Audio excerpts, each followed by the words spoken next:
Buenos dias from Miami. Hope you're having a wonderful morning. Welcome to episode 18 of the $0 to $1 million 90-day challenge. We're building a brand new offer from $0 to $1 million. So hope you enjoy the journey. Yeah, but it's 1 million pesos. If you guys have been thinking USD. We're actually 3x above our goal.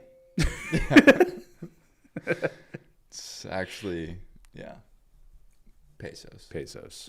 Yeah. We just get to the end and we're like, we hit it. Everyone's like, holy shit. We hit it on day 4. Like, what? We just needed How did you 5 guys do low that? ticket offer purchases. Yeah, we only needed, $50,000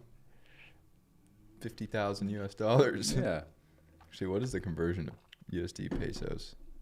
Yeah, it's a good use of our time. Let's look that up. Mm-hmm. Seems like the right thing to do. Oh, my computer's loading. I got it right here. So if we wanted... So actually, I'm right on the money, 51,000 US dollars. Oh, yeah, I'm a calculator. And we're, about 4-ish X above our goal. Nice. Nice, dude. Sick. All right. Well, That's how you do it, guys. We don't need this It anymore. took us till episode 18 to figure out that we actually just achieved our goal. In pesos. In pesos. All right. Next mission is to get in US dollars. So we're at... Let's go for $1 billion. A billion. $1 billion. Yeah, what would 1 billion pesos be? Yeah, that's, I guess, 5 million. That's 6 months. That's inspiring. 12 months. I'm motivated. Let's do it. Mexican peso. Who wants to be a billionaire? What about the Kiwi pesos? The Kiwi pesos? I don't even know what that is. Australian. Oh, yeah, let's see. I think it's just called the Australian dollar, right? Yeah. I think someone from Australia said Kiwi pesos, and I just really liked that. All right, so 1 million Australian dollars is 640,000 US dollars. That's not bad. That's pretty bad, but it's not terrible. All right, let's get into regular stuff here. All right, so let's go through our numbers from yesterday. Okay. And I'll make this more presentable like this. There we go. All right, so this is our tracker. We're 18 out of 20 before our pricing goes up.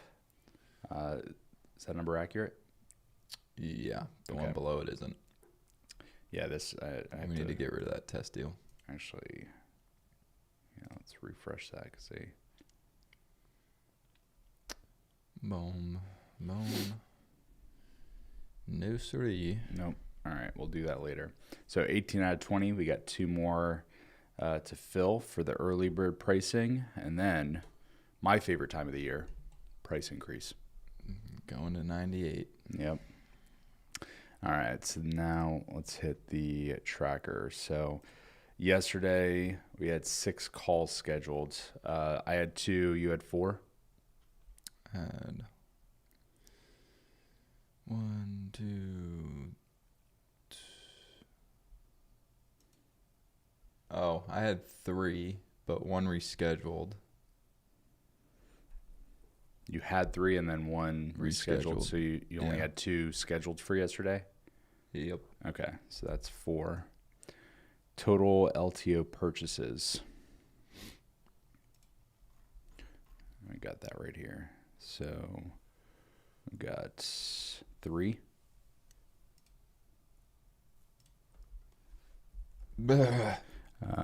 Number of shorts posted. I assume it's 3. The Predator does not miss. But let's just pull it up here. That motherfucker just don't miss.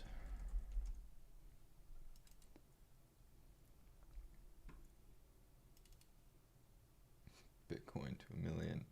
Oh, that's a top signal.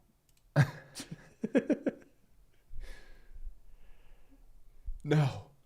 We lost a subscriber. Did we really? We lost one. All right, so that's 3 shorts yesterday. One of their soldiers died. Uh-oh.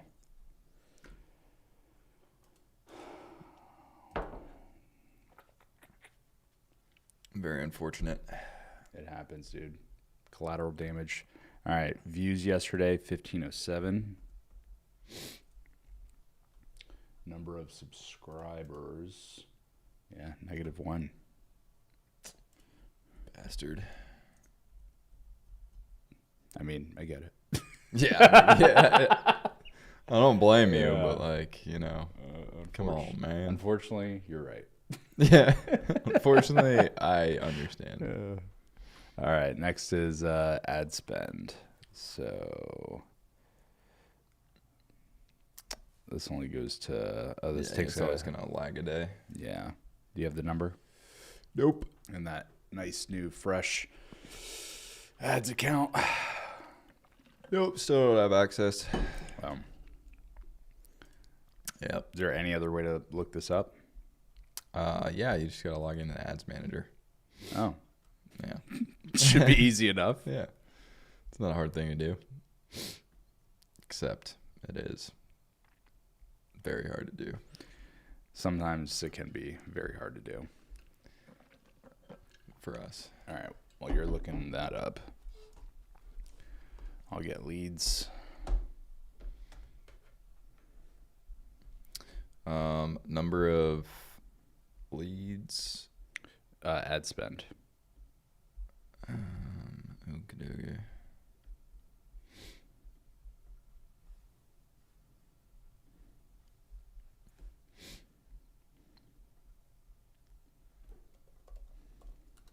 Monday the 12th. We spent $578.92. $578. Alrighty. Do you have leads? Mm-hmm. I do. What's the 12th, right? Yep.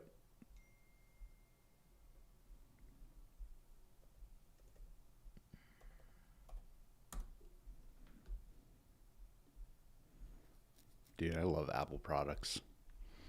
Yep. Pretty nice. Get text messages on my computer. Can't do that on a PC. You hear that, Harrison? I said you cannot do that on a PC. Let it sink in. Yeah, I'm sure Harrison's figured it out.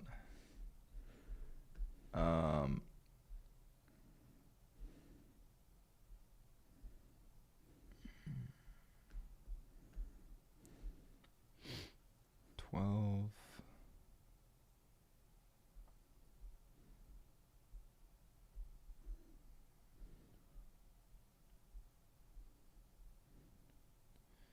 Looks like 16 or 15 because one's a test. All right, 15 leads. Next one, we got outbound calls, which I have right here. That was 30.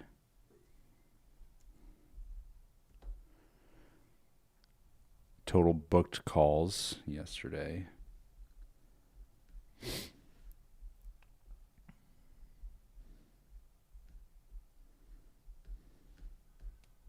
It's like 4. Nice. I'll take that. All right, so out of the 4 that we did yesterday, out of my 2, I completed 1. What about you?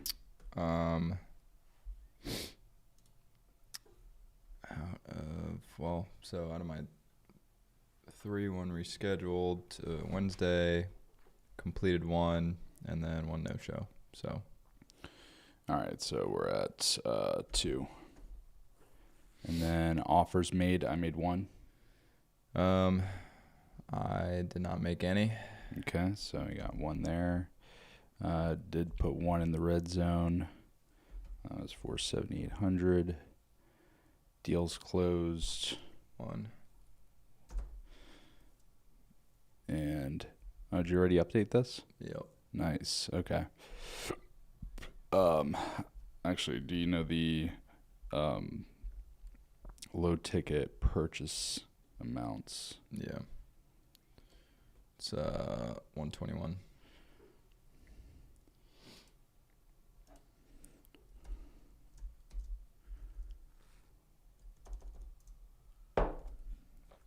$121.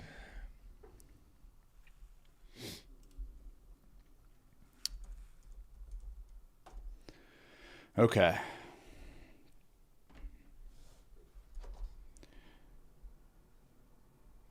All right. So, dude, today's day 30, where we're going to be officially 1/3 of the way through this 90-day challenge here. So we're sitting at 195 in total revenue, 116 cash.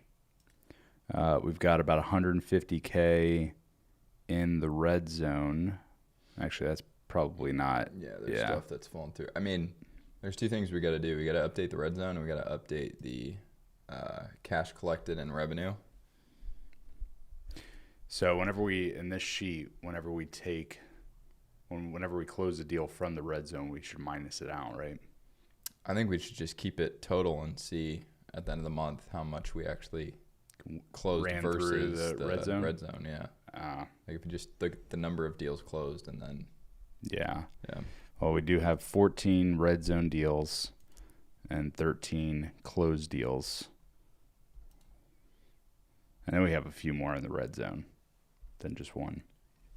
But yeah, we'll update that. Yeah. All right. Lead to booking, we're averaging 11.3. Man, that show rate, not happy with it. I'm curious to see the our pre-call video impact. But I also know that last week was a rough week for show rates. All right, 63% offer percentage. On completed sales calls. Yeah. I mean, I get it. But I also think the pre-call video. What do you get? I get why it's 63%, just because I've been taking sales calls. The offer? Yeah. Oh, yeah. I mean, show rate's the show rate because we have no filter on the front end. Yeah. And we're doing a low ticket offer with no setter. So Yeah. there's just people booking direct. Yeah. Which means that they're not speaking to anybody. We have a halfway baked pre-call process engine.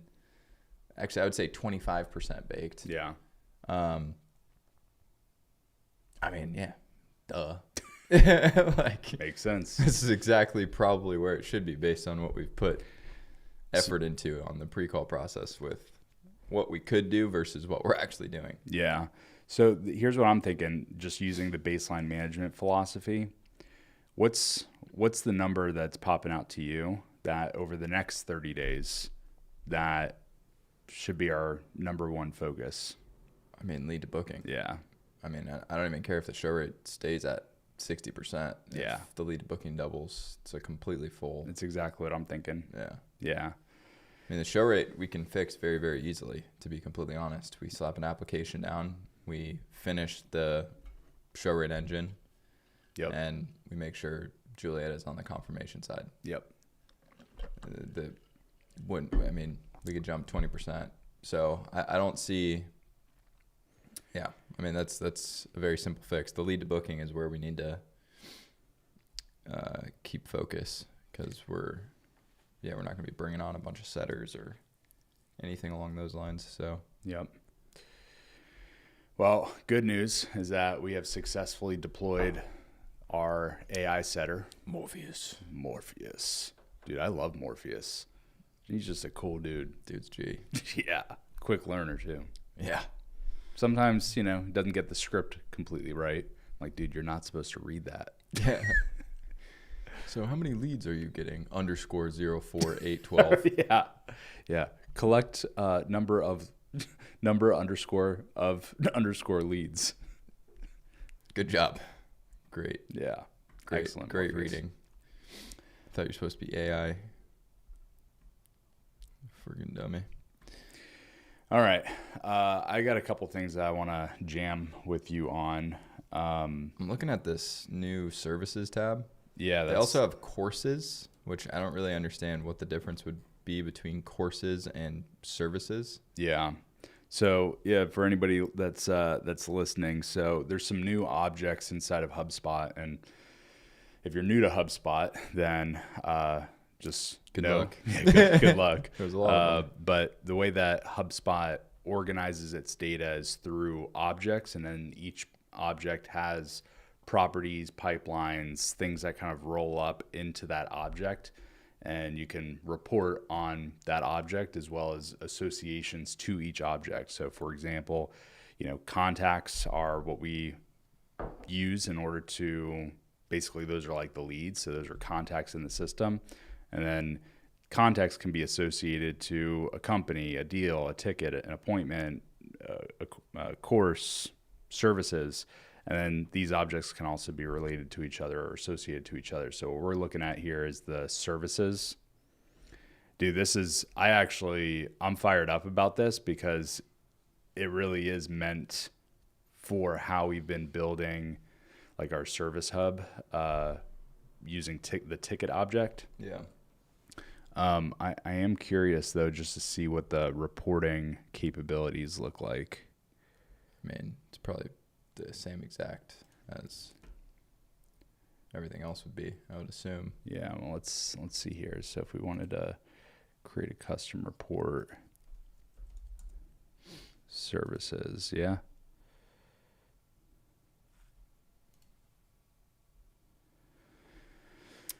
Amount paid, amount remaining, category, close date, description, merge records, name, object time, pipeline stage, ID.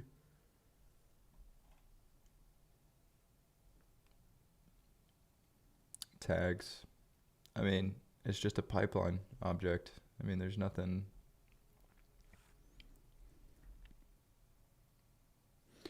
Yeah. There's nothing really. Nothing too crazy it's literally different. just like a deal. Yeah. So, yeah, I was in here yesterday. So if we go into services. But that's where I don't really understand, like, what's the difference between services and course? Like, courses, course ID,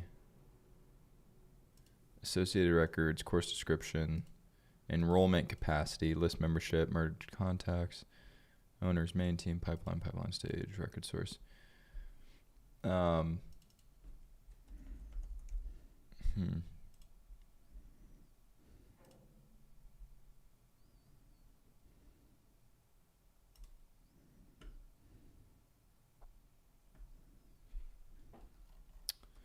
Testing, blueprint, course ID, BP, 1, 2, 3, C.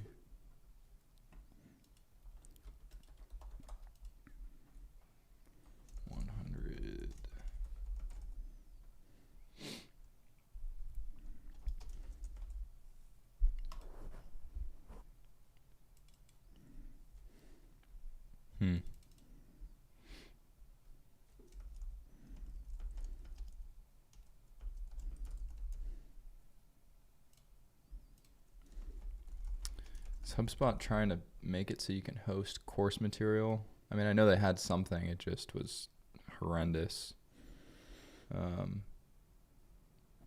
back in the day, or even now, probably still, but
So that's kind of what I'm thinking.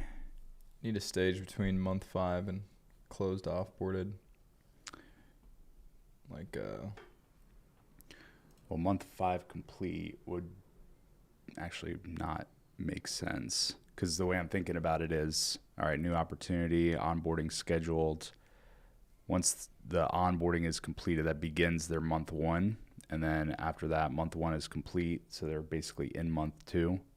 Okay, no, that's way too fucked. You got to go onboarding complete into month 1, month 2, month 3, month 4. Okay, so this would be that they're in month 1. Correct. You could also just do this with a tag, keep it as an active stage so it doesn't move all over the place. Yeah. And that way it's just flipping one tag. You like that better? I mean, I just think it's cleaner. Yeah. It's less automation. All it is that's what we have it set up as in the tickets right now. It's just a little tag on it that says month 1, month 2, month 3, month 4. I mean, I do like the visual of seeing here's all the month 1 people, month 2 people, month 3 people. I don't care, to be completely honest. I like less stages. I do too. So I think, yeah, you bring up a good point. Yeah. All right. So if they're in month 4, this would begin their month 5. I mean, what I would do, to be honest, is I would go from, new onboarding scheduled, onboarding complete. Mm-hmm. I mean, onboarding complete technically would be month 1. So beginning of month 1. Yeah, you don't even need that stage. It would just be onboarding scheduled into active, which would be... Would you have a onboarding no show cancel? No. If they don't show to this? I don't think we've ever had somebody not show up to an onboarding.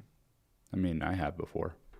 In my years of doing this, I've had one. I wouldn't put I wouldn't put it in the stages, no. Okay. I mean,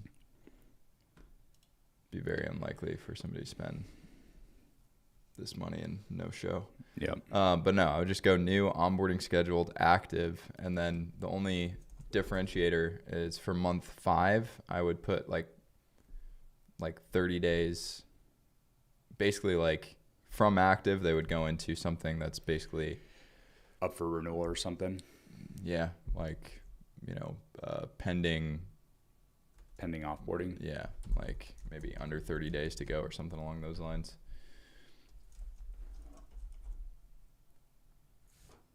Okay. I dig it.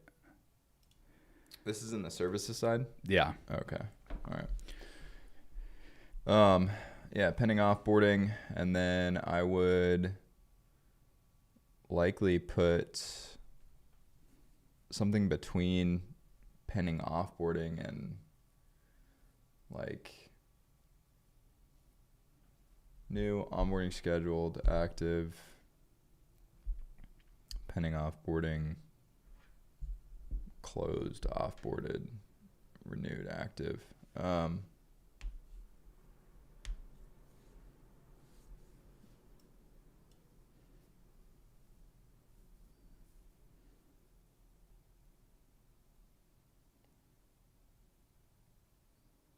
Yeah, I don't know.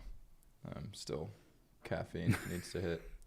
I mean, I like this. I mean, we're obviously this is just we're just messing around with it, but I mean, the way I'd like to see it is they go through this, pending offboarding hits, deal gets created in the upsell renewal pipeline, and it moves into are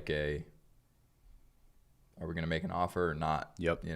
Type of stuff. Do we want to keep this person around, or are they a pain in the ass, or we want to get rid of them? Right. Yeah. Have we had a renewal conversation? Essentially. Yeah. Mm-hmm. And then basically they would just flip back to active and reset the 5-month piece. That way that we can just keep them recycling in the same stages. Yep. All right. Well, we'll keep messing around with that. And then for the architecture you had mentioned yesterday was 2 different pipelines, one for core, one for elite. I mentioned that? Yeah. When? I thought so.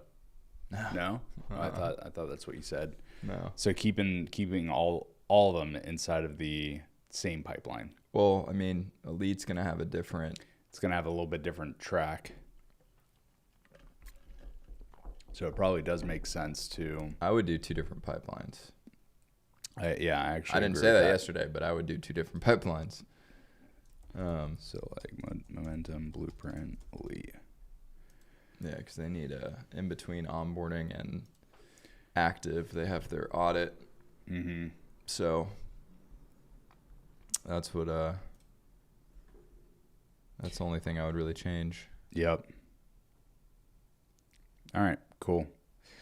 All right, and what were you looking at with the courses? I don't know. Honestly, I don't understand what or why they would even put this in here.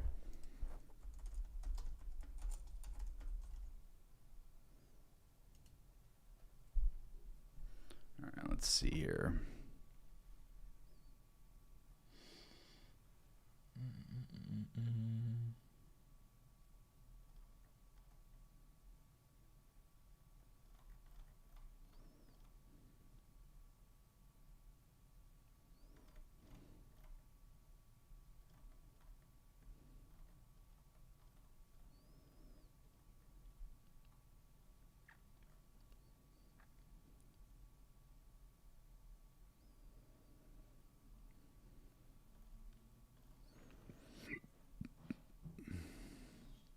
It seems like a redundant,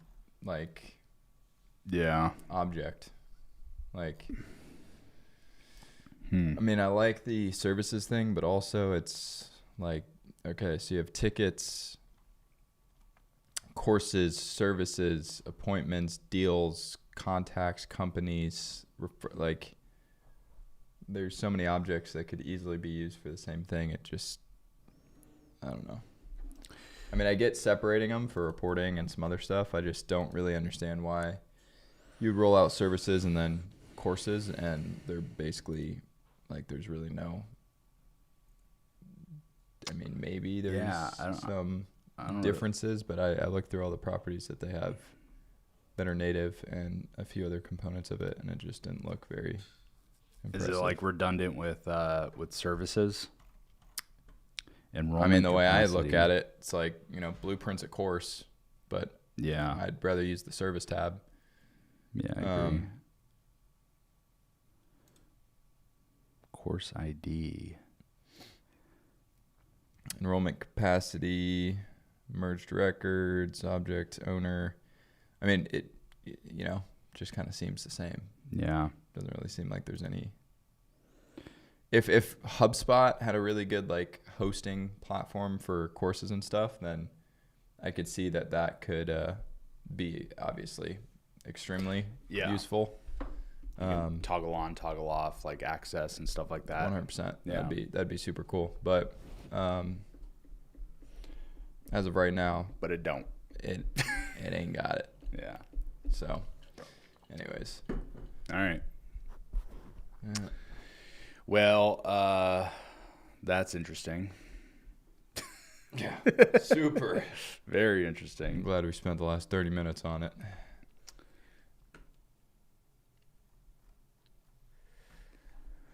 All right, what else? I kind of wanted to go into this.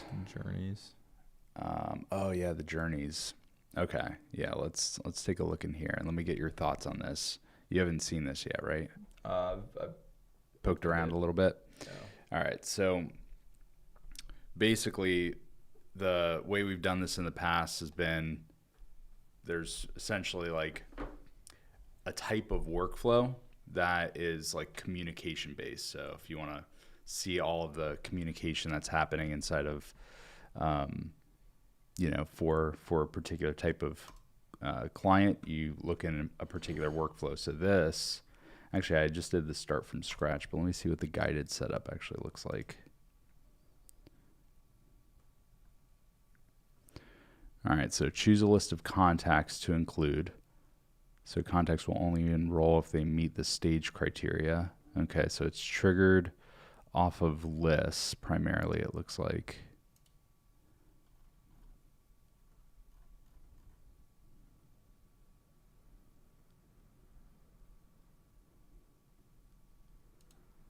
so let's just do this. And then the contact property equals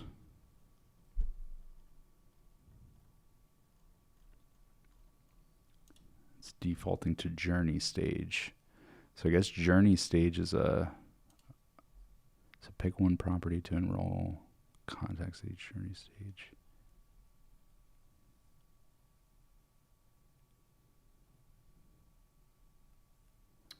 Segments intent level.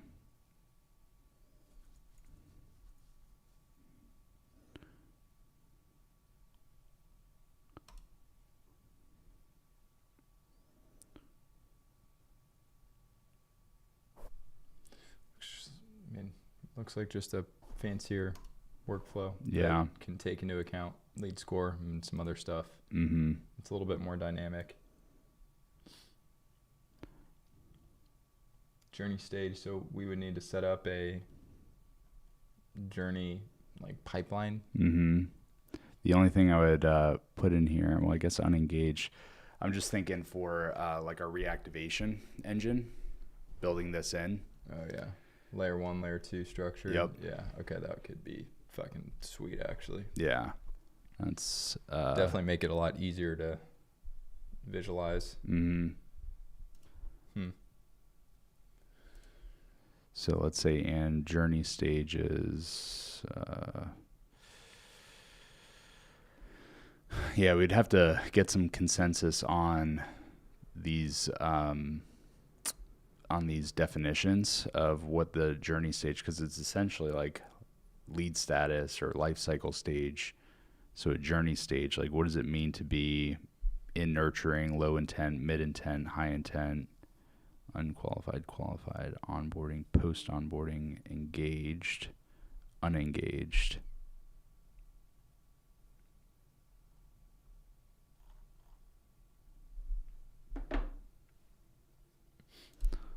So let's just actually do like mid intent.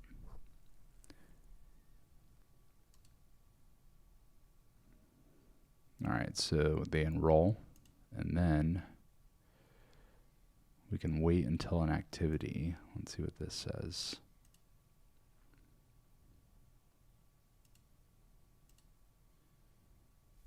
Okay, so this is based on their call. You know what this would be really good for, just to make it much easier, is based on when a lead gets delegated to a setter or somebody's doing outbound, literally lay out all of their, first call, fifth call, 10th call, and then all of the triggers that happen afterwards with SMS, email. And then I'm sure there's like some kind of reporting on this so you can see where all of the leads are getting stuck. So you can basically see where all of the leads are stopping in your prospecting stage within the sales process. Yeah. For your outbound setters. This would, honestly, we should use this to set up against like the baseline asset and the launchpad, because we can see people that are basically would be opt-in, purchase plus booked call, but then also we'd have all these people that are clicking play on the media, so watching the videos, revisiting viewed the form, website, all these different things. And we can trigger a bunch of different stuff. I mean, this is literally just a workflow. It is, just a different format. I mean, there's absolutely nothing different here than. What do you think they're trying to do with separating this out? Like, what in HubSpot's purview? What do you think? Like when they built this out, they're like, oh, this is. I think they're getting ready to, like, put AI into everything. Yeah, that's exactly what I'm thinking. I think they're probably, I mean, I don't know. It seems like they're just making a bunch of the same stuff over and releasing it over and over again. Like, to be completely honest, like all of these object types, like you could do it before, you just had to create a custom object. Right. Now they're just creating all of the different objects. I'm sure based off of what everybody's been creating objects for. Services, courses, like it sounds pretty much like what everybody would be creating. Yeah. But like this stuff, I don't really know. I mean, maybe it's for adoption of people using it, because it's like, no, this is not a workflow. It's for communication and this, and it's, you know, people look at this and see that.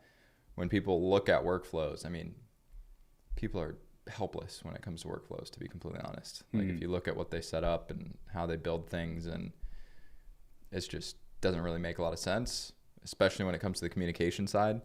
And a lot of people don't know how to set up triggers against collateral, assets, plays, clicks, all of this different stuff. So I'm sure they're just trying to set it up so it's maybe more obvious, you know?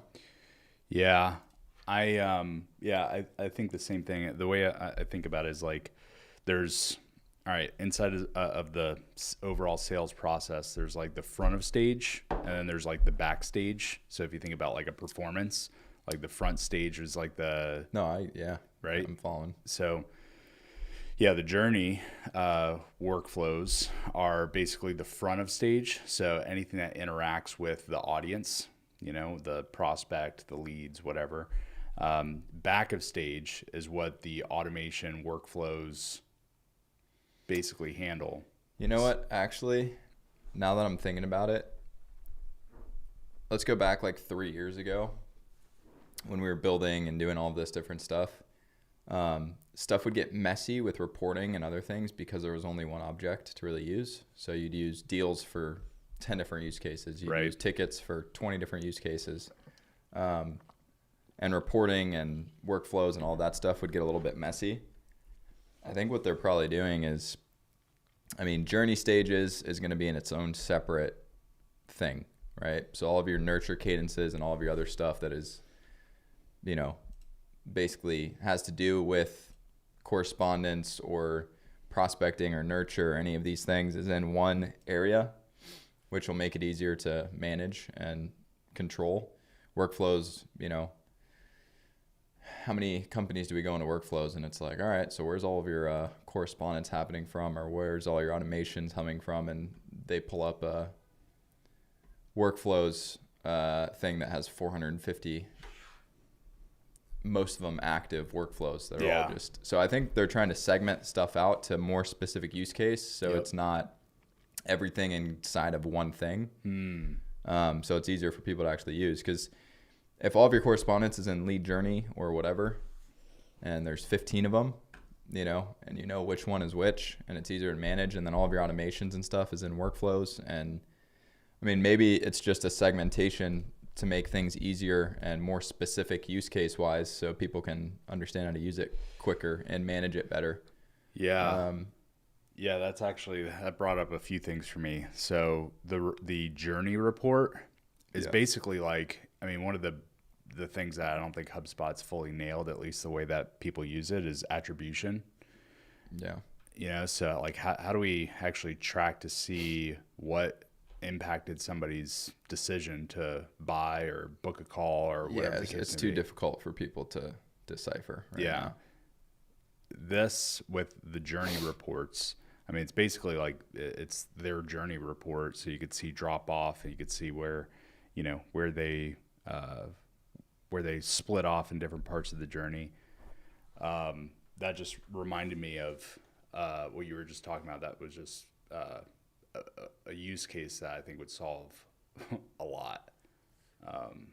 What? The journey. So like using the journey report versus trying to like create a custom marketing report or whatever the case may be. Like actually be able to see the journey report and determine attribution. And I don't know what types of reports this has, but I'm going to play around with this over the next week or so. This looks interesting. I mean, again, if instead of in workflows, you can go to journey reports, and it's literally just, okay, opt-in plus application booked, opt-in, you know, whatever, no show, drop off, right? Yep. Qualified, completed call, no expected close date, no activity in 15 days plus. They drop into this journey, and now it's the layer 1 drop off, layer 2. So I think it's just a bunch of different entry points into drop off communication and nurture and whatever else that's set up and, very easy. Because, the way I'm imagining it is like, all right, take all of the drop off points in your sales process and you create a journey for each one. Mm-hmm. And then on top of that, you're taking your lead in and maybe like lead out. So your entry point, exit point of the sales process, and you're sitting one of these journeys in front of it. So you have basically your front end drop off, your no-show drop off, your qualified, didn't move forward drop off, your offers out, your red zone, all of these different drop off points covered with the journeys. And then you have your entry point and your exit. So it's just, whatever 8, 9, 10 primary journeys you have to create one for each of these components, and then reactivation and all this stuff becomes really easy. Yeah. Instead of having to do it all in workflows and string it together with a bunch of other shit that's going on. So, that's how I would use it right away. Yeah. Does it have integration with can you do outside integrations like Alloware and stuff? Yeah, I'm looking at it. It looks like these are the only 2 right now. Well, never mind. It's fucked. Yeah.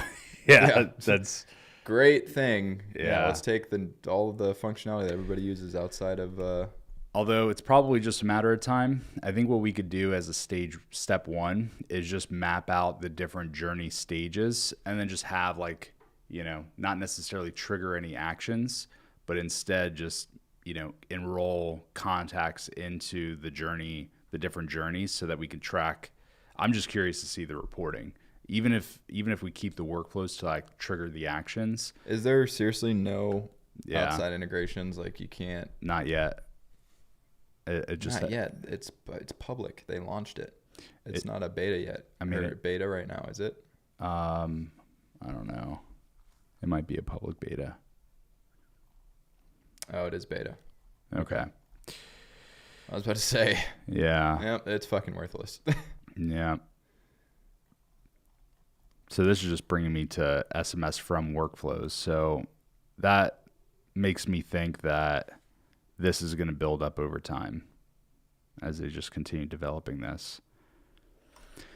But instead of using this to trigger any communication, at least right now, because we have workflows and stuff built for that, I would like to see how people move through the different stages and what reporting looks like. What's the point though? You can just build that reporting and reports. Well, that would be step 1. Step 2 would be if, this does what we want it to do, to migrate those workflows into a journey report. Yeah, I'm just trying to understand why that's even worth anybody's time.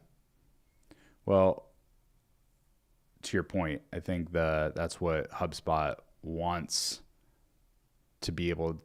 us to do, to be AI ready, to have more nuanced reports. I don't know. I don't think it's worth a fucking second of our time until they actually have integration capability. Yeah. I do think it's valuable though for the attribution. Well, you don't even know if it gives attribution. I don't. Yeah, so it's probably not, because it probably won't give you attribution, to be completely honest. Well, we'll see. I think what it's going to give you is it's going to give you waterfall reporting, or it's going to give you the client journey report that you already have access to. I guarantee you that's all it's going to give you. Yeah. So in that case, you just go to reports and build out a client journey report. I genuinely don't see why this makes sense unless they have, if you can trigger the lead to jump around instead of having to be, immediately to the next step or the next step, but it can go from, okay, this score has spiked and it moves over to this side without needing to be, maybe it's disenrollment and then re-enrollment to a new journey, but that's the same thing as a workflow. Mm-hmm. If this score gets met, that's the goal. Immediately remove and add to this workflow. So again, I'm genuinely trying to understand what the point of this is. Here's how I'm seeing it. So the journey reports that we do right now are, they're basically only, within one object. So we could do the life cycle stage journey report, which is, yeah, you know what I mean? So this would basically be all the way from the marketing engine all the way through really like the fulfillment engine, like A to Z. Okay. Right now, because there's so many different objects that are within the system, you can't create a proper journey report across all those objects and it'd be like a linear journey. Okay.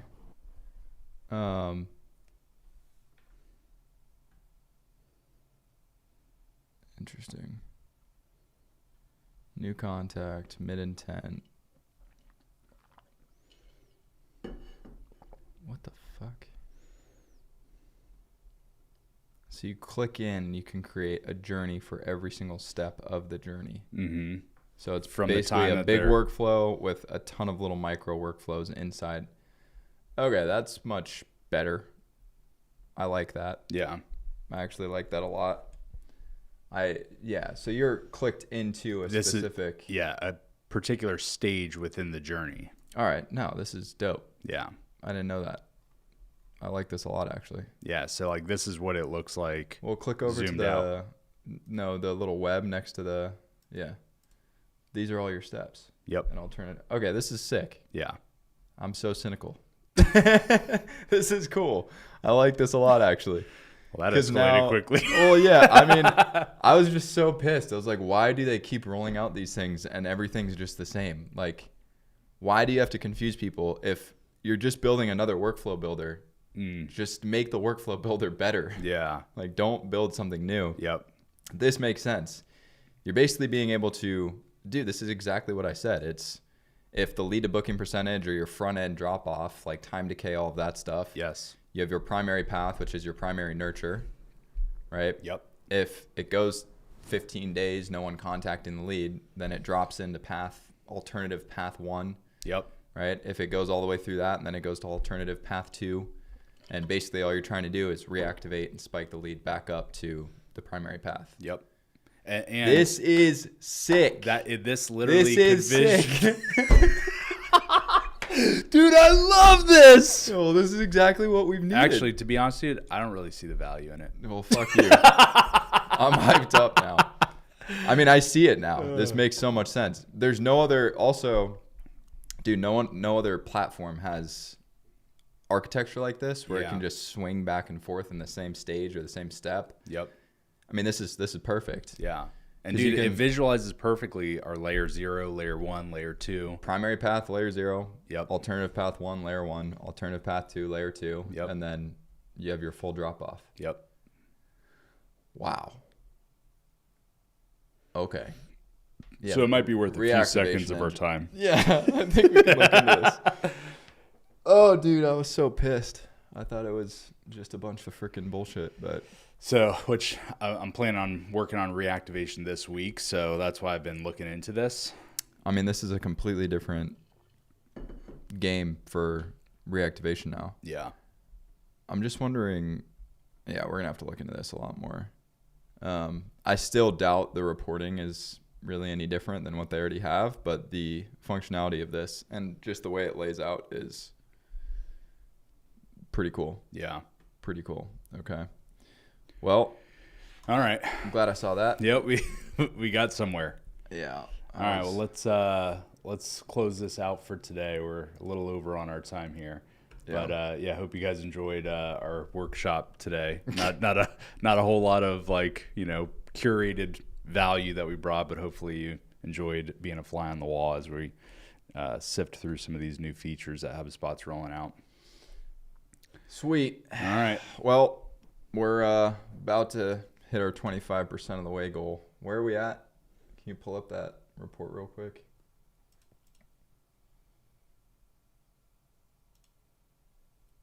Dun, dun. All right, so we filled our first 10. We're almost to 30. We've got 2 more slots until 30. We're about to pass our first tranche, so 25% of the way. So we're a little behind based on time frame. Yeah, so 0 to $1 million in under 90. We're at basically, if we don't count Paris week, we're at like 20, 22 days. But no, we're almost at 30. So we got some keeping up or catching up to do, but we're getting close, and we're starting to hit kind of a little bit of a hockey stick in terms of how everything's coming together. So, and like you said, lead to booking percentage, getting that, I mean, doubling that, well, yeah, we'll be right on track. Yeah, 100%. We'll get back on track. All right, guys. All right, y'all. Have an awesome Tuesday. We'll see you guys tomorrow. Peace.